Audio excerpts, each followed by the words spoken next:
Okay, welcome back to the deep dive. Today we're going to circle back to term finance. Yes, term finance. You might remember we talked about them before, specifically their whole thing with bringing fixed rate loans into the DeFi world, Hmm. which is pretty unique. It really is. Offering that kind of stability in DeFi is, well, it's not the norm. Mm. And they've definitely been busy since we last looked at them. Yeah, what's new? Well, for starters, they launched their actual token, the term token, and the way they did it, that got people talking. Okay, interesting. And alongside that, some new products too. Things called blue sheets and vaults. Seems like they're trying to broaden their appeal a bit. Right, moving beyond maybe just the hardcore DeFi pros. Exactly. So, yeah, our mission today, kind of inspired by this YouTube transcript you share, Yeah. is basically to unpack all these recent moves, understand their continued focus on fixed rates, figure out what these new products are all about, and definitely dig into why they launched their token the way they did. Sounds good. Let's dive in then. Maybe start with a quick refresher for anyone who missed the first chat or is new to term. Good idea. So, term finance, at its heart, it's about fixed rate loans. Simple as that, almost. Almost. Yeah, well, in DeFi terms, you can borrow stablecoins, even ETH now, against collateral like LSTs. Liquid staking tokens. Right, and LOTs, the liquid restaking ones. Bitcoin too, and those Pendle PT tokens, which have been quite popular. And they've clearly found an audience. I saw almost $300 million in loans have gone through their auction system. That's quite a number. It's significant, yeah. It really shows there's a real demand for this fixed rate stuff on chain. Definitely. And they're not standing still either. They just launched on Avalanche, right? And it sounds like more chains are planned. So expanding their reach. Yep. And like you said, they started out focusing heavily on the pros, hedge funds, serious yield farmers, people who really understood how to use fixed rates in complex strategies. But now they're looking at maybe more passive users too, people like me. Exactly. That seems to be the push. And that brings us to Blue Sheets Earn. Okay, what's that? Think of it like a secondary market for the loans created in their auctions. So if you win a loan in an auction, you can then list it on Blue Sheets for someone else to buy at a fixed rate. It makes it way easier for people who don't want to deal with the live auctions, sort of like browsing a shelf of loans. Ah, okay. Like a DeFi bond market almost. Yeah. And is it getting used? Yeah, the transcript mentioned something like a $10 to $15 million in volume traded through it already. So, decent start. Not bad. But then there are the vaults, and this I think is where it gets even more interesting for that passive user idea. Vaults. Okay, tell me more. So these are built using ERV3's infrastructure, which is pretty established, but the core idea is curated fixed rate portfolios. Curated, so someone manages them. Exactly. They've brought in curators, names like M Capital, R7, people active in the space. Yep. And these curators manage the portfolios. As a user, you just deposit, right now it's USDC, but they're planning ETH vaults too. And the curator does the work. Yeah, the curator allocates the capital to the fixed rate lending opportunities. Any cash not being used just sits safely. It's basically automating the process of earning yield from these fixed rates. So very hands-off, just deposit and let it work. Pretty much. And they mentioned the MetHav vaults, one of the first ones, already pulled in over $10 million in deposits. So there's clearly interest. Wow. Okay. That's real traction. And their goal apparently is to offer yields that might even beat platforms like, Avav. Which brings us back to why fixed rates matter in DeFi. Right. Right. It's Yeah. not the default like in TradFi. Exactly. In TradFi, fixed rates are everywhere. Mortgages, bonds.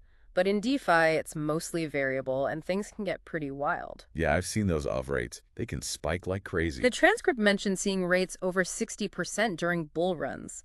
Imagine being a borrower then. Your costs just explode. Ouch. Yeah, no kidding. So term finance offers that certainty. Borrowers know their rate won't change. Lenders know what yield they're getting. It's predictable.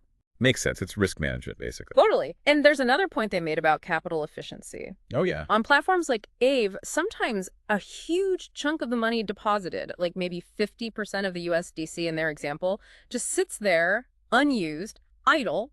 Right, not being borrowed out. Which drags down the yield for lenders. Term finance, with its auction model, tries to match borrowers and lenders more directly, minimizing that idle cash. So potentially better rates for both sides. That's the idea. Better rates because the capital's working harder. Interesting. And what about loan lengths? Are these mostly short-term? Yeah, the typical duration seems to be about 4 weeks. And for that time frame, They said the fixed rates aren't usually drastically different from floating rates anyway. So the main draw is still the certainty. Primarily, yes. But they did say there's demand growing for longer terms, too, like 3 months, 6 months. And who's asking for those? Seems to be more institutional players, bigger ticket sizes, needing that longer-term lock-in. And I guess for, like, stablecoin farmers using ETH or Bitcoin as collateral, fixed rates must be a lifesaver, given how volatile that collateral can be. Oh, absolutely. If you're borrowing stables against ETH, the last thing you want is your borrowing costs jumping up and eating your profits just because the market went crazy. Locking that rate is huge. Yeah, definitely.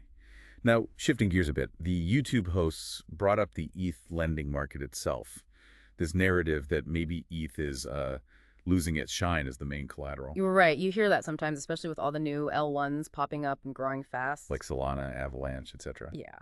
But Term's view seems pretty clear on this. They argue ETH is still the king. Because It's the native asset on Ethereum, which is still by far the biggest blockchain by value locked by activity. Okay. So while other chains are growing, they're still much smaller compared to Ethereum overall, and ETH lending is probably going to stay centered there. And they pointed to stablecoin market cap too, right? As a proxy for activity. Exactly. Where do the stablecoins live? Mostly on Ethereum. And where the stables are, that's where a lot of the lending action happens. So ETH dominance seems likely to continue for a while, in their view. Makes sense. Okay, so scaling. Term Finance has around, what, $60 million TVL now? How do they plan to grow that? Yeah, about $60 million. Respectable, but lots of room to grow. Yeah. Their main focus seems to be getting more supply onto the platform. More lenders, basically. Yep. Because they said the demand to borrow has pretty consistently been higher than the supply available. People want these fixed rate loans. Because they need more capital to meet that demand. Right. And they hinted at some big partnerships and integrations coming up specifically designed to bring in more supply. That could be a big deal. Could be.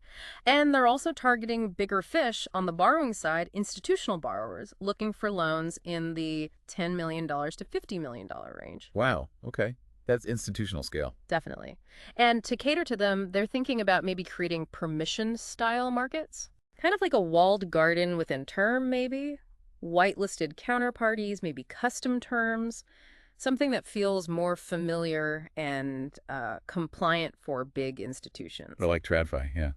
Makes sense if you're chasing that institutional money. Exactly. Okay, let's tackle the token launch then. This was the unconventional part, right? Launching on centralized exchanges first. Kraken and MEXC in 2025, not a day X. Yeah, that definitely turns some heads in the DeFi space. Usually it's DX first, then maybe CXs later. And there are risks with CEX listings, right? Like the exchange demanding a huge chunk of tokens or bad market maker deals. Oh, yeah. The YouTube hosts pointed that out. Predatory MEMMs, big token dumps. It can happen. But Term seems to have navigated that carefully. It sounds like it. They specifically mentioned choosing Kraken partly because Kraken didn't charge them a listing fee, which is rare. Very rare. And MEXC was actually an investor, so the deal there involved a relatively small amount of tokens, like 120K, for a community staking pool, and MEXC matched the USDC rewards. So not just paying to play, more strategic. Seems that way. And they argued it was more capital efficient initially. How so? Well, launching on a CEX with a friendly market maker can provide focused liquidity right away, compared to, say, a standard Uniswap V2 pool, where a lot of your liquidity might be sitting way outside the actual trading price, doing nothing. Ah, I see. So less wasted capital, providing liquidity where it's not needed immediately? That was their argument, yeah. Though they did say a DayX pool is coming soon, so it's not like they're abandoning on-chain liquidity entirely. Okay. And what about transparency? Team tokens? Advisor tokens? They highlighted that, said the team and foundation tokens are in public DAO safes, viewable on-chain, and they're using Magna for vesting, so those schedules are also transparent. Right, and those vesting schedules are pretty long, aren't they? Very. 1 year cliff, then 4 years linear vesting after that. That signals commitment. Definitely. Less chance of insiders just dumping tokens quickly. Exactly. They even said they turned down investors who wanted shorter vesting. They seem serious about playing the long game. Which ties into their philosophy about the token itself, right? That it should support the product, not be the product. Precisely. They were pretty clear. Product market fit comes first. The token is there to enhance the protocol, reward users, align incentives. But it shouldn't be the only reason people use Term Finance, unlike some other projects, maybe. Yeah, we've seen those. Tokenomics over everything. Yeah. It's refreshing to hear that focus on the actual utility. Agreed. Now, the YouTube chat also drifted into Circle's IPO. Big news in the stablecoin world. Yeah, their second attempt at going public, right? After the SPAC fell through. Valuation around $5 billion, apparently. And the discussion highlighted that big revenue share they have with Coinbase. Right. Shows the power of distribution, doesn't it? Coinbase pushing USDC, Tether having those deep CEX relationships. Distribution is key for stables. Definitely. But is the space getting commoditized? Talk of race to the bottom on fees. Potentially. You see projects like Agora, which is Frax's Euro stable, focusing more on tech and services rather than just earning interest on reserves. And then there's regulation looming in the U.S. Huge factor. Could open the floodgates for TradFi giants, right? JP Morgan, maybe even Walmart or Facebook finally launching something. Imagine a Facebook stablecoin. The reach would be insane. Libra flashbacks. Exactly. It raises questions about whether the future is institutional, like the old Eurodollar market, or still largely retail-driven, or maybe both coexist. Interesting times for stablecoins. Yeah. So, wrapping up the discussion on the transcript, they touched on just general crypto investing in the stock market. Yeah, briefly. Pointing out that beyond maybe the Bitcoin and ETH ETFs and Coinbase stock, the options are still kind of limited. Bitcoin miners have been volatile, crypto banks like Silvergate blew up. Right. So seeing companies like Circle and Kraken actually aiming for IPOs rather than just getting acquired is maybe a positive sign. Shows some maturity. Maybe. And Bitwise has that index now too, right? Companies holding Bitcoin. Yeah, another way to get sort of adjacent exposure. And their final thoughts on stablecoins were kind of wild, like an 1800s banking system. Yeah. The idea that we might end up with tons of different stablecoins circulating, which, could be great for protocols like Curve that swap between similar assets. True. Lots of arbitrage and liquidity routing opportunities there.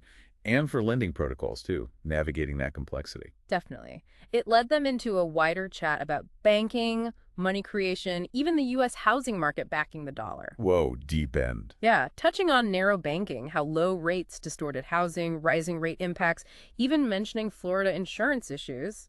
A bit of a tangent, but interesting context. Okay, but they brought it back to term finance. Yes, ending with a tease about the actual term token staking. Ah, so staking is coming. Yep, based on the Unistaker contract.